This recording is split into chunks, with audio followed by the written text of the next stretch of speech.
Welcome back, everyone. This is Edwin, the Magic Engineer, and I'm here again to talk about a subject that I've gotten a lot of questions on, and it's an important question. As you saw in the title, something to the effect of, how do we know that all these old cards are going to still have value when all these old farts like me are slowly dying off, and how do we know that the newer generations are going to care at all? Now, this is a valid concern. It is something to pay attention to. It's a good question to ask. It's a good thing to look at. And I've made my own choice on where I think it's going to go. But before I give you guys a list of reasons on why I believe what I believe, let me also say, every one of us plays an impact, has an impact on this topic and can play a role in this. The more we make these formats available and accessible to new players to try them out, the more we're going to bring these new players in and convert them and grow them. The more we try to gatekeep and push people out and make it inaccessible and say, well, this is only exclusive and go pound sand somewhere else, the more we're basically causing our own death of our own format and the value of our cards. So anyways, let me go through this list, because I do have a lot of valid reasons why I do not think that all of these old original print Magic cards are going to eventually just go away because the people who care about them go away. Okay, so by the way, this list isn't necessarily in order of most important all the way down to least important. This is just I kind of wrote them down as they came off the top of my head, so you guys can put them in whatever order you want of importance. Or, feel free to, disagree with me or have some comments down below in the actual comments. Anyways, my first reason. So, new players are always going to hear about those legendary cards. Those cards that, so many stories were told about, that are the most powerful cards in the game, and, they're in the hands of all these rich people. And there was years ago where these crazy turn 1, turn 2 kill decks came out, and the craziest combos would go off. These cards are in fact legendary, and they've done legendary things. And along with this topic, it's really important to keep in mind, there's something to be said for the very first baseball player that ever existed, the very first baseball league that ever existed, the very first winning baseball team that ever existed. When the world goes through its firsts in various things, and there's generational changes, that's something that stands out in culture. Everyone's heard about the Wright brothers and their first flight, and everyone's heard about Thomas Edison inventing the light bulb and the first light bulbs that ever went off, and there's these historical moments where you pay attention to it, right? Well, when collectible card gaming was invented, when it was birthed into the world, right? It was this game. It was Magic the Gathering. And the cards that we talk about, on this channel, it's those cards. They are the ones that were the first original collectible card game. And it started a whole genre of things that it has continued now for 30 years. And if you think about the fact that there's somewhere in the ballpark of 40 million Magic players around the world, but that's just Magic players, right? How many players are only Pokemon players? Or how many players are only Flesh and Blood? Or only Yu-Gi-Oh! Or Sorcery? Or something else, right? There's so many collectible card enthusiasts around the world, and these are the original cards, and these are from the original set, and this is where all the legends and the stories and the history come from. That's not insignificant. It's significant. So the next part is, of course, the reserve list has to be mentioned. I know everybody argues about this, but the reserve list is never going to get reprinted. And people fear about it, and they talk about it left and right, but look, you guys, here's the deal. It is risking a massive lawsuit for Wizards of the Coast to actually reprint reserve list cards. And I'm sure that they want to, right? Because they see all this money in the secondary market that's out there. But the juice ain't worth the squeeze. The company doesn't make enough money off of one individual set to cover the potential legal damages that it would incur, right? You're not going to put, $5 into a slot machine that maybe you could win $10. But if you lose, which chances are high you're going to lose, it's going to cost you $10,000, right? you're not going to play that game, right? It doesn't make sense. And like that's what the reserve list is. Like I'm sure they want to reprint it, but they just can't. Anyways, since the cards in the reserve list are not going to get reprinted, many of those old original print cards, like they are the old best cards. They are the ones that were the craziest parts of the combos. And that's a big deal, you know? I know there's pieces here and there of reserve list cards that Wizards has kind of encroached on to kind of test the waters, but it's, trust me, it's not the same thing to basically say like, okay, you know, Rock of Care Ridges has like a functional reprint that's effectively like better. Like in most cases, you could definitely argue it is, but that's not the same as like comparing to like a Mox or a Time Walk or a Lotus or a Dual Land. It's not the same thing, you guys. So that's not even in the same boat. So a lot of these old original print cards are like definitely the most powerful, and they're going to remain the most powerful.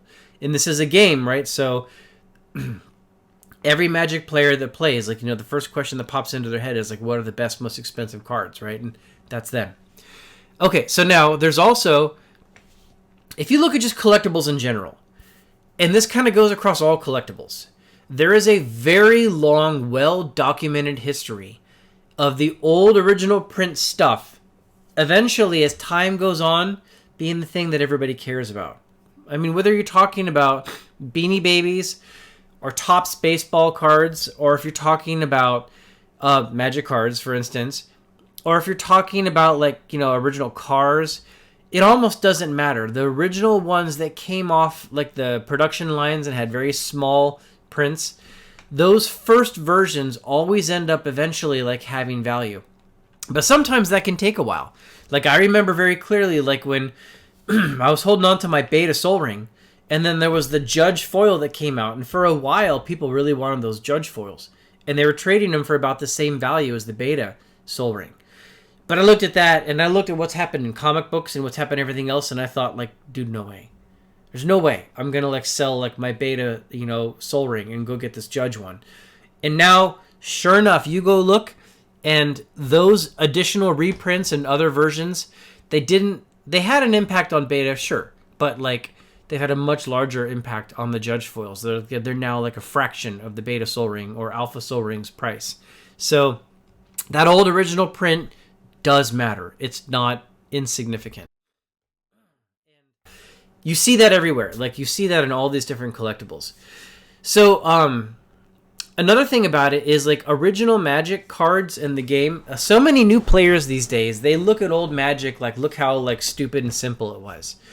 And honestly, they really don't get it, because, like, many things that you can do in old Magic, like, you're just not really allowed to generally do in, like, the newer formats. They made card draw much more difficult. They made cheap mana much more difficult. They made land destruction much more difficult. They really kind of, like, did, like, anything in, like, the old sets. And the new sets have narrowed down what you're allowed to do. And the power level has gone up. But the power level's gone up kind of within a sandbox, right? And those old original Magic cards are just, they're kind of outside of that sandbox, effectively, honestly. So when you play these old school formats and you run into, like, a Stasis deck, or you run into, like, some kind of early Bitter Blossom combo deck or something like that, like, it's not Bitter Blossom, that's a later card. Cadaverous Bloom, you know, combo deck. You run into these things that, like, you don't really see much equivalent in the newer formats in. So Magic didn't explode into the scene because it was just like, kind of novel, kind of neat. I mean, dude, we're talking 30 years later right now, and people are still playing those old cards, still playing those old formats, and still having a great time in discovering, like, new decks that have never been tried before. I know that sounds crazy, but it's true. Even in the format old school, every once in a while, you'll see somebody try out, like, a new various build that, like, just you've never really seen before. Like, that does happen, right? And then if you do, like, one tiny change, take, like, an old school format and say, like, Weatherlight, and drop, like, one new set in, and it's like the whole meta shifts, right? And all these new decks come out, and everything can change. So, I mean, the number of combinations that we can have with these old cards is insane. And what I'm basically trying to tell you is, these old Magic cards, trust in them a little bit. You know, it's not like the new cards are just this great version of Magic and the old cards just suck. No, they're actually great cards. And, like, they make a fantastic game. And it's very worth playing. And that is significant. That's not insignificant. Okay, so every Magic player out there, on this next point, every one of you watching this video, you all know this is true. You see it all the time. You cannot make the point, oh, well, why would I ever buy this expensive card when I can have this cheap one right here and just play it? Everybody should stop making that point. Because you've all seen it. People upgrade to beta, they upgrade to alpha, they upgrade to this foil, they upgrade to this like extended art version. There's 30 years of data of players hard proving that they like the bling, high-end, cool, rare cards, right? It exists. Stop arguing against it. You see it every day, right? That is something that exists. And trust me when I tell you, when you sit down at a standard tournament and you drop a deck onto the table that's playing like alpha or beta lands, it makes a freaking statement. Like, trust me, it does. Or like if like Birds of Paradise is like allowed and you've got this like a play set of beta birds, like it makes a statement. People notice, right? Point is, these old original cards, they do carry value. They do carry like a lot of respect in these areas. So that's not insignificant. And it's not only a reason why like proxies I think are like an okay thing, because proxies bring players in. But then, dude, nobody wants to play with proxies. Everybody wants to play with not only real cards, but if they had the chance, play with those really old, rare pimp cards. Because then all the other nerds in the room look at them like, look how cool this guy or gal is, right? That matters. So, yes, upgrading to higher bling cards is a thing. And these are the oldest, most original, most amazing cards out there. Sorry, there's pollen everywhere in Orlando right now, Florida. Okay. So now also on that topic, I very quickly mentioned it, like the topic of gatekeeping. You guys, gatekeeping is exactly wrong. I know you guys want to feel like, oh, well, I put my money into this format. They shouldn't be allowed to just like come in and just like buy cheap cards or reprints or proxies because you kind of feel like they're kind of stepping on your toes. Well, first of all, you really need to own the fact that like no good competitive sport out there doesn't have like some level of like attempting to balance the field and like the fairness and such like that. And it's one thing if you say like, hey, like just spend your $300 and get this Magic deck, right? Okay, you know, not everyone's got money, but fine, right? We can accept that because it's only $300. Like you can find your way to it. But when you're talking about like old school, vintage, legacy, and you're talking decks that are like $5,000, $10,000, $100,000. Yes, I have a $100,000 deck sitting right up there. Right there. That deck right there. That's my vintage deck. That one is worth $100,000. So, yeah, you can't expect people to just jump into that format. They need to be able to kind of come in, right? It takes some time. Everybody wants to upgrade those cards. But the gatekeeping stops people from being able to enter it. And, like, let's be honest. Like, every one of you watching this, you didn't just come in and say, hey, everybody, here's $30,000 into Magic cards. Like, dude, nobody did that. Back in, like, 1993, 94, 95, 96, people thought it was stupid to get, like, a $50 card. Everybody was kind of gingerly going into it, and these things kind of had to prove themselves that they actually had value, right? Come on, man, give some credit to the newer players that are getting in. You expect them to go from nothing into a format that's like a $3,000 deck? Dude, give them a path in. Right? Let them play proxies and such, and like they will like eventually discover how cool the cards are. And so the gatekeeping has got to end. If you want to be respected for your cards, people do. People do respect seeing those old expensive cards. Absolutely. Is it very cool that you own them? Do you actually gain value? Do you gain respect? Yeah, you gain all that, right? And honestly, like, I think you kind of have to check yourself. If you actually just want to win games with your wallet, then I think you honestly need to check your own motivations, because I think there's a little something morally wrong with that could definitely be argued against. Anyways, and like, again, I'm saying that as a guy who owns these cards, right? Anyways, so so another point, look at where we're at now. So there's only like tens of thousands of these old original print cards. All these old fogies like me that have been doing this game for like 30 years, like we are a tiny fraction compared to the greater Magic the Gathering market. Like, I've said in other videos, like I think there's somewhere between 25 to 40,000 old school players around the world. And Wizards and others are telling us there's like 40 million Magic players around the world. So we are a tiny fraction of the world, right? And almost everybody is like playing their formats and focused on their formats. And what happened? You got Black Lotuses selling for like $800,000 to Post Malone, right? $200,000 for like a nice high-end like Alpha Lotus. Like $10,000 for a beat up like Beta Mox or something like that. I mean, dude, just look at where we are. Like, even though these cards are like rotated out and almost every player in the world already like doesn't care about them, like they still have value, right? And no, it's not just like old rich people that I know that are like buying them. Yes, there are young players that actually own these cards and they found their way to be excited about them and want to get into them. But they're not going to get there unless you let them have that journey, that emotional journey. So anyways, all these dead formats, right? Like you would expect that like those cards are like falling off a cliff, and they're completely not, right? They're completely not. So just to put numbers on it, and this is like the last point that I'll make on it.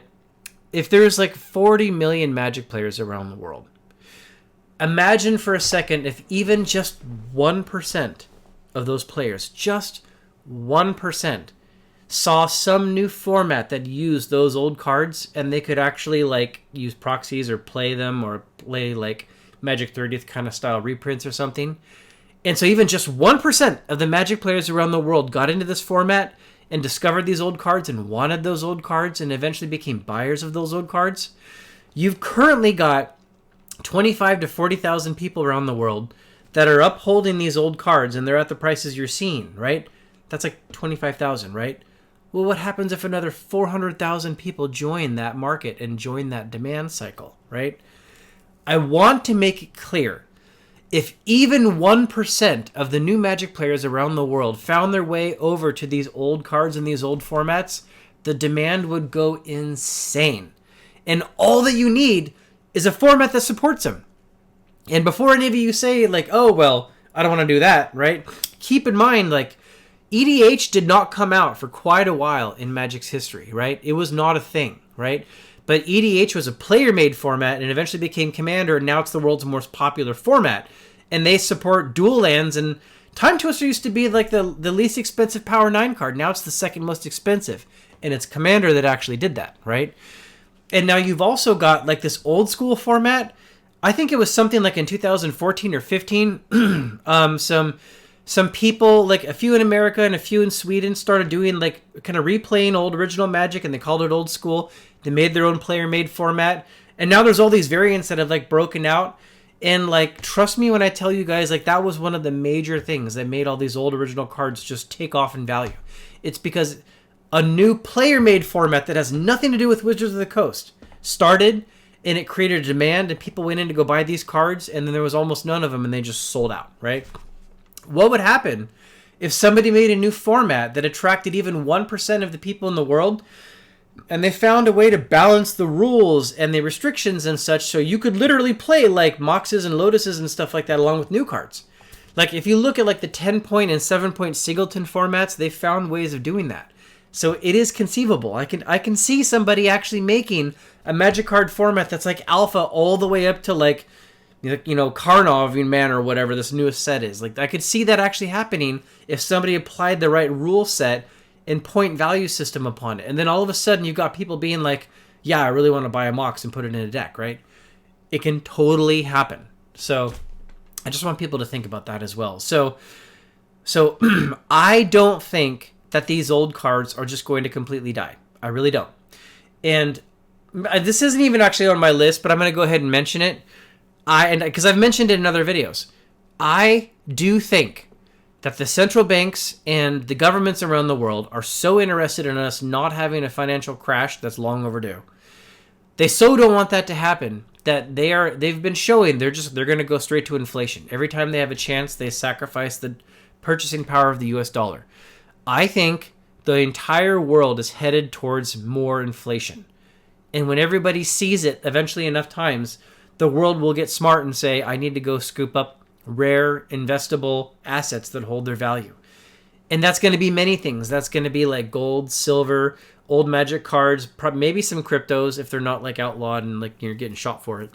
You're gonna see like old baseball cards, old vintage cars, oil paintings. Like you're gonna see things that are old rare collectibles, because people are just gonna be starving for a place to park their money as inflation just rages.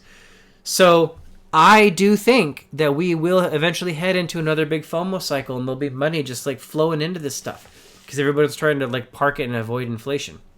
So, anyways, I don't see like a negative future coming, and these are the reasons why. So, thanks for watching the video, everybody. Hope this was informative. I'd love to hear your comments, and go ahead and put them below, and thanks for tuning in. Bye.